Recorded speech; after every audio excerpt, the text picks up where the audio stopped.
Welcome to नन्हे classes. आज की इस वीडियो में हम एनसीईआरटी क्लास 7 चैप्टर 4 एयर के हम क्वेश्चन आंसर्स को करेंगे, जो कि हमारी बुक में दे रखे हैं। और इसके जो चैप्टर मैंने एक्सप्लेन कर दिया है, तो आप उसके वीडियो मेरे चैनल पे जाकर देख सकते हैं।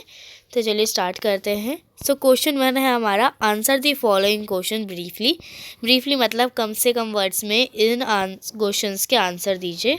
सो फर्स्ट है हमारा, what is atmosphere. So atmosphere is a thin blanket of air that surrounds the earth. Atmosphere एक थिन ब्लैंकेट ऑफ एयर है, एक पतली सी एयर की चादर है जो कि हमारे अर्थ को सराउंड करती है। ये सारे जो भी चीज़ें हैं वो हम चैप्टर में पढ़ चुके हैं। तो चलिए स्टार्ट करते हैं। It protects us from the harmful rays of the sun. वो हमें सन की हार्मफुल रेज से प्रोटेक्ट करती है। उसमें बहुत सारी गैसेस होती हैं, जैसे कि नाइट्रोजन और ऑक्सीजन सबसे ज़्यादा मेजर पोर्शन ऑक्यूपाई करती हैं। और भी वैसे बहुत सारी होती हैं, पर नाइट्रोजन और ऑक्सीजन मेजर पोर्शन ऑक्यूपाई करती हैं। And the second is, which two gases make the bulk of the atmosphere. कौन सी दो गैसेस बल्क मतलब बहुत ज़्यादा प्रेजेंट है एटमॉस्फेयर में। ये आपको दे रखा है, पाई चार्ट दे रखा है आपको गैसेस का। सो नाइट्रोजन 78% प्रेजेंट है एंड ऑक्सीजन हमारी 21 है प्रेजेंट है। मेक द बल्क, और यही बल्क ऑफ द एटमॉस्फेयर बनाती हैं। Third is, which gas creates green house effect. Green house effect कौन सी गैस क्रिएट करती है। यहाँ पे आपको फिर से एक और पाई चार्ट दे रखा है।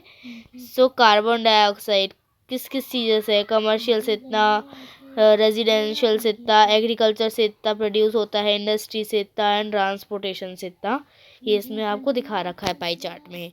सो carbon dioxide, ethane and nitrous oxide creates green house effect in the environment. आप इन सब के नाम याद रखिएगा कौन कौन से। एक तो carbon dioxide, ethane and nitrous oxide, ये गैसेस होती हैं जो ग्रीन हाउस इफेक्ट क्रिएट करती हैं।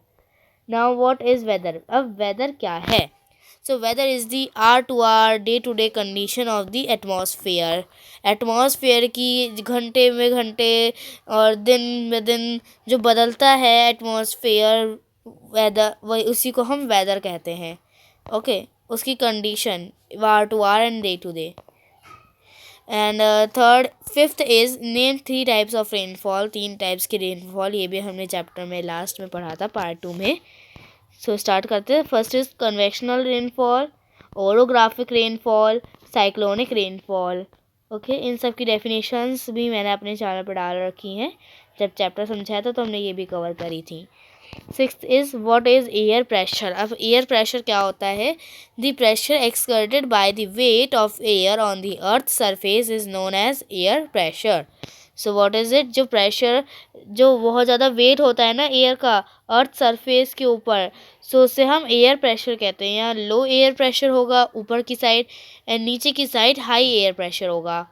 ओके, ये लाइक दिस इंडिया गेट की है, यहाँ पे हाई प्रेशर होगा एंड यहाँ पे हमारा लो प्रेशर होगा ऊपर की साइड जैसे हम जाएंगे तो।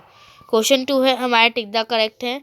Which of the following gas, कौन से हमें सन के हार्मफुल रेज से प्रोटेक्ट करती है, कौन सी गैस। तो हमने पढ़ा था कि जो स्ट्रेटोस्फीयर में हमारी होती है, कौन सी होती है, ओजोन गैस होती है। Okay, the most important layer of the atmosphere is, सबसे ज़्यादा इम्पॉर्टेंट लेयर एटमॉस्फेयर की कौन सी है। सो दैट्स दी ट्रोपोस्फेयर, क्योंकि उसमें क्या है, ऑक्सीजन होती है। इसी में ही तो हमारी एयर होती है प्रेजेंट, जिससे हम सांस लेते हैं। Third is, which of the following layers of the atmosphere, इसमें से कौन सी लेयर फ्री फ्रॉम क्लाउड्स है। सो दैट्स इज स्ट्रेटोस्फेयर, इसमें क्लाउड्स बिल्कुल भी नहीं होते। वैसे मेसोस्फेयर में नहीं होते वैसे तो, बट इसके बाद ट्रोपोस्फेयर के बाद ये आता है एंड इसी में बुक में जो मेंशन करा गया है एनसीईआरटी में, वो स्ट्रेटोस्फेयर है which is free from clouds. Fourth is, as we go up the layers of the atmosphere, जैसे हम एटमॉस्फेयर की लेयर्स में ऊपर बढ़ते जाते हैं, तो जो प्रेशर होता है वो क्या होता है। प्रेशर डिक्रीज़ होता है, कम होता है, हमें सांस लेने में दिक्कत होती है। ओके। फिफ्थ इज जब बारिश होती है, प्रेसिपिटेशन होती है, comes down to the earth in the liquid form is called, जब लिक्विड फॉर्म में प्रेसिपिटेशन होती है और अर्थ पर आती है तो उसे हम रेन कहते हैं, बारिश। ओके, यहाँ पे आपको सारे आंसर्स भी दे रखे हैं और आप चाहें तो यहाँ से डायरेक्टली नोट कर सकते हैं। Okay, these are match the following. So okay, loo is the local wind and wind are the horizontal movement of air. Monsoon is monsoon is the trade waiter. Monsoon is a permanent wind and trade winds are I'm not sure about the trade winds. Okay, the answers are also not given here. Okay, don't worry. The Lu is called the local wind. Monsoon is the permanent wind, and wind are the horizontal movement of earth, and trade winds are the seasonal winds. Okay, and fourth is give reason, हमें reason देने हैं। जब humid day होता है, पसीनों वाला दिन होता है, तब कपड़ों को ज़्यादा टाइम क्यों लगता है सूखने में? So the answer is on a humid day the air is full of water vapour, hence evaporation is very slow. This is the reason why wet clothes take time to dry on a humid day. Okay, next इसी में हमारा है give reason में amount of insulation decrease from the equator towards pole.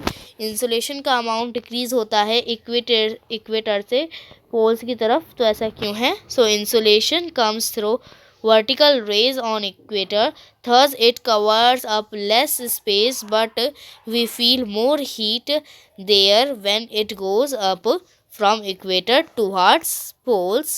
The sun rays become slanting. Okay. Okay, ये भी उसी का है आगे का, या डेट पॉइंट, इसे भी पढ़ लेते हैं एक बार। Needless to say that slanting rays come on the earth covering long distance, although these slanting rays heat up more space, the degree of hotness is felt less. This is the reason why amount of insolation decrease from the equator towards pole. Okay, so यहीं पे हमारा ये chapter air का ख़त्म होता है। तो मिलते हैं अगले चैप्टर में वाटर के उसके एक्सप्लेनेशंस के साथ। तब तक के लिए bye bye and take care.